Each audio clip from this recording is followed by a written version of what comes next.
ស្ដីអ្នកទាំងអស់គ្នាចាថ្ងៃនេះខ្ញុំមកធ្វើត្រីបំពងត្រីក្រហមចាត្រីក្រហមបំពងត្រីជូរអែមមានទឹកស្អាតទឹកអំបិលទុំមានប៊ីចេងអំបិលម៉ត់ទឹកត្រីមានស្ករក្រហមមានខ្ទឹមសនិងម្ទេសហើយនឹងត្រីក្រហមចំនួន4ក្បាល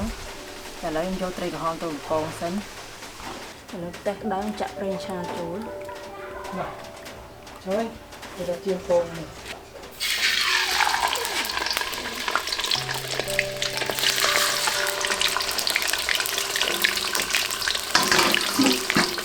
ឥឡូវយើងដំខ្ទឹមសិន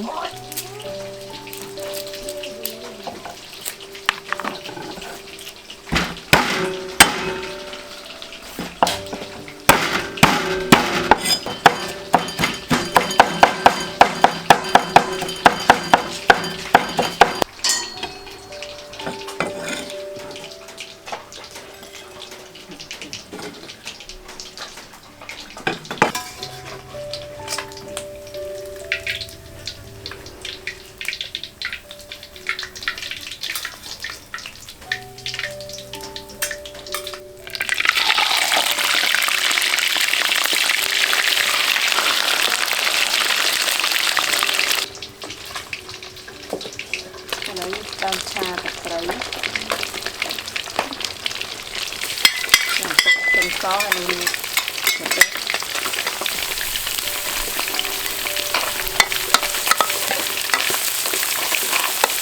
ត្រីចូល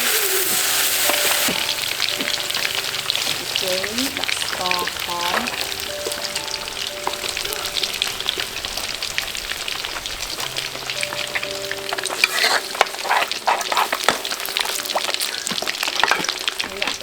ទុំចូលហើយទឹកធម្មតាចូល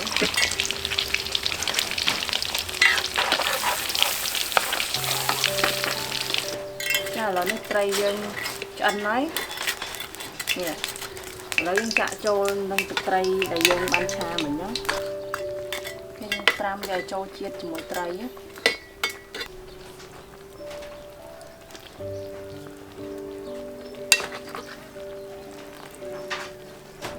ឆ្អិនហើយយើងរៀបចំដាក់ចាន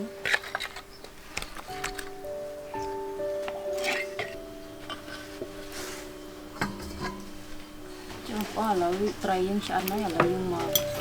ញ៉ាំជាមួយបាយ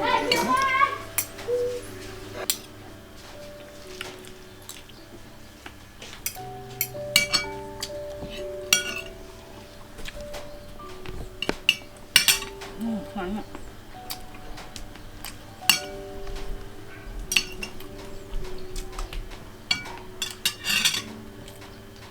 អរគុណចាស់ហើយបាយ